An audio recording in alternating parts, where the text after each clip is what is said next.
हाथरस में हुई दर्दनाक हादसे की आग अब फरीदाबाद भी पहुंच गई है। यूपी के हाथरस में हुई भगदड़ में 121 लोगों ने अपनी जान गंवा दी है। मरने वालों में फरीदाबाद की भी 3 महिलाएं शामिल हैं, जिनका पार्थिव शरीर फरीदाबाद पहुंच गई है। इस खबर के बाद से फरीदाबाद में मातम पसरा हुआ है। ये सभी महिलाएं फरीदाबाद के रामनगर की रहने वाली थीं।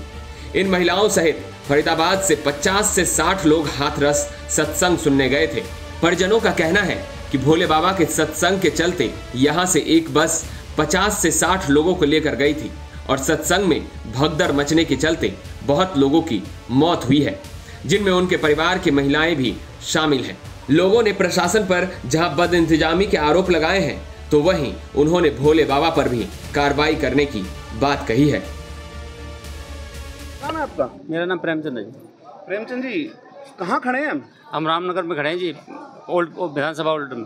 ओल्ड विधानसभा में खड़े हैं। क्या हुआ है यहाँ पे? सुनने में कोई हादसा हो गया है? हाँ जी, यहाँ हादसा हो गया है। कल अलीगढ़ में हाथरस में सत्संग का प्रोग्राम था बाबा भोले बाबा की तरफ से, तो उसमें ये लोग परसों गए थे शामिल होने के लिए। तो यहाँ से 30-40 लोग गए थे बस में, और इनमें से 3 की बॉडी आई है। कौन है 3 व्यक्ति? तो एक तो हमारी मौसी जी हैं और इस बस्ती की हैं 2 और इसी बस्ती। तीनों महिलाएं हैं जी। लगभग कितने लोग गए थे यहाँ से? 30 से 40 आदमी। 30 से 40 लोग? हाँ, बच्चे और लेडीज वगैरह सब गई थी। आखिर कौन से जो धर्म गुरु थे, किसका सत्संग था वो? ये भोले बाबा जी कहते हैं अपने आप को, स्वयं नारायण के रूप में कहते हैं अपने आप को, उनका प्रोग्राम था ये। कितने लोग थे उस जो सत्संग में, जनसभा सत्संग में जो आयोजन किया गया था 50,000 आदमियों का, लेकिन वहाँ आदमी पहुँचा कम से कम 1.5 लाख। 1.5 लाख आदमी पहुँचा जी। क्या नाम है सर? मेरा वीरपाल गौतम।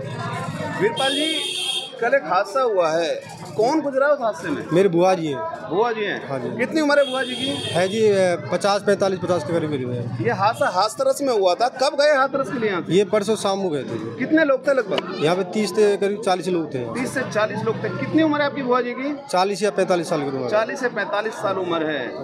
तो अब क्या प्राथमिक दृष्टि से क्या मानते हैं, किस कारण से हादसा हुआ था ये हादसा जी, वो सत्संग में गए थे। हाँ। रोज सत्संग में वहाँ पे एक भगदड़ मची थी, उसमें लोग नीचे गिर गए, उसके ऊपर चढ़ते चले गए, उनके बाद इस कारण से मौत हो गई। नीचे गिर गए, उठा नहीं गया। इस हादसे में हुई थी।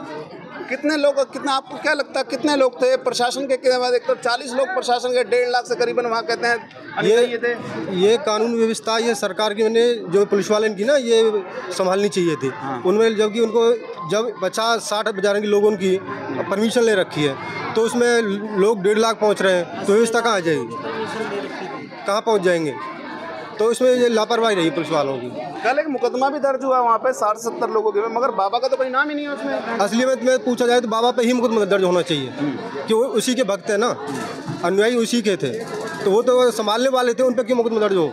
मुकदमा होना चाहिए बाबा पे असलियत में। आखिर भगदड़ क्यों मची, किस कारण से मची थी वहाँ पे? ये देखो नॉलेज नहीं है, पहले की जो बताई जा रही है वहाँ पे भगदड़ इस कारण से हुई, जो बाबा वहाँ से निकलते हैं ना, वो पानी डालते हैं, तो उनकी जो जमीन में जो मिट्टी पड़ती है पैरों की, उसको लेने के चक्कर में ये हादसा हुआ। अच्छा। हाँ, ये बताइए। मतलब इतने भीगते लोग जो दब गए, दबते चले गए। अब क्या मांग करते हैं प्रशासन, क्योंकि प्रशासन की बहुत बड़ी लापरवाही थी इसमें। प्रशासन से मांग क्या है, जो पूरे प्रशासन की लापरवाही है, कि अगर ये प्रशासन अगर इसमें संभालता अच्छी तरह से, तो ये हादसा शायद नहीं होता। अच्छा, शायद। हाँ, इसमें पूरी प्रशासन की लापरवाही है।